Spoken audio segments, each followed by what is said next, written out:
Hello everybody, here's Dr. Lucas Fustinoni from Qualquer chain from Brazil. Today we are here in Beverly Hills with a very important person, with a very important doctor, dermatologist here in Beverly Hills, Dr. Stuart Kaplan. First of all, I would like to thank you for this opportunity to stay here. And I have some questions for the people from Brazil that is very curious for a very famous doctor like you. Which are the most popular treatments here in the United States? That's a good question. It used to be that patients came in for just one treatment to make their lips bigger or their face smoother. But now people understand that it's all about balance. You don't just come in for just one treatment. People come to me because of the procedure that I've created called the diamond contour, where the concept is not treating just a lip or a nose or making something look smoother, but looking at the totality of the person, looking at what's going to make them look better, but in balance. A lot of times patients come in, they're constrained by finances, and they read a magazine and they say, oh, I want my lips bigger. And I explained to them, I said, that's like building a house where you build only the electrical system. Then you have a little bit more money, you go back and you do the plumbing. You can't build a house like that. You have to look at everything in balance and work on the face, make people look not just younger, but make them look better in balance. That's the most important thing. So when you ask what the most popular procedures are, it's looking at the patient and making them look as good as they can for their age. There's any specific procedure that you like most to do in your office? What makes me unique is the fact that I do both medical and cosmetic dermatology. That's important because there are a lot of clinics in the United States, Beverly Hills, that concentrate just on one thing, whether it's laser or fillers or Botox. But what makes me happiest is not doing just one thing. There's an expression. If all you have is a hammer, everything looks like a nail. And so what makes me happy is what my favorite procedure is doing what works best for the patient. Because then you don't get tired of just doing the same thing over and over again. Whether it's leg veins, and even leg veins, there are different solutions you could inject, different lasers you can use. If I just did the same thing over and over again, patients might lose confidence in me. They might say, oh, this is all you do. Then you select out only those patients that come in that only want one thing, as opposed to a patient coming in and saying, Dr. Kaplan, you've worked on my friends, you've worked on my family, you've worked on celebrities. They look good, they look natural. What do I need?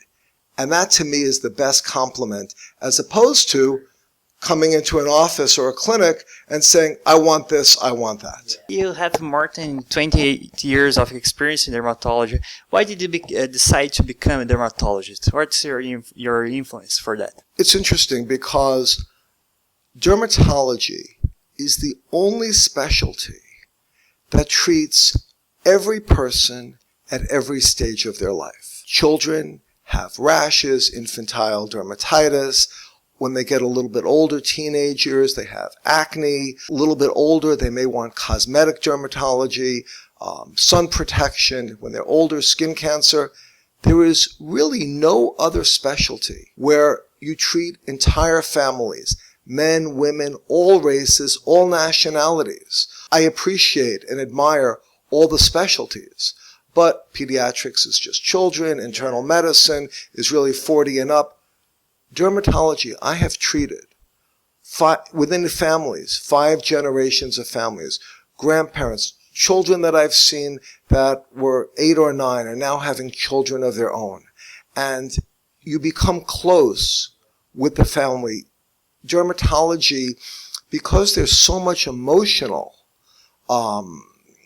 component to dermatology, what makes someone look good. People can be going through stresses in their life. You have to be not just a doctor, but a friend, almost a therapist, in terms of understanding what they need. And the most important thing is knowing that they're going to be your patient for years to come. It's not like, for example, plastic surgery, where you're doing one procedure, you may not see them back for 10 years. With dermatology, you're going to be seeing them back. And the other thing that makes me like dermatology is there is the medical and the cosmetic component. Now that makes me a little bit unique because most doctors choose to do one or the other. But I can't tell you how many times I'll be treating someone for a medical problem and I could suggest something cosmetic. Or the reverse, I'll be treating them for something cosmetic and I'm saying, you know, this mole doesn't look very healthy, let's look at that. That's nice. And what do you have to say to a young doctor that would like to be a very famous doctor like you? What's your answer for that? My advice is become the best doctor you can be. Always keep learning, always keep on top of knowledge, and be ethical and honest. And if you can do those things, and you are the best that you can be, and your best is better than everybody else, then you will become respected and you'll become famous. You can't say what I'm going to do to become famous first. That's out of order. Become the best, strive for the best, be honest, have integrity, and then you will become famous and respected. That's great. It's a great lesson to everybody from Brazil.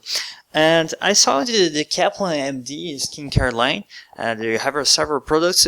Which do you think is the secret of that line that you created? When I was talking about the procedure that makes me most famous, what people come to see me for, the diamond contour, I explained that it's balance.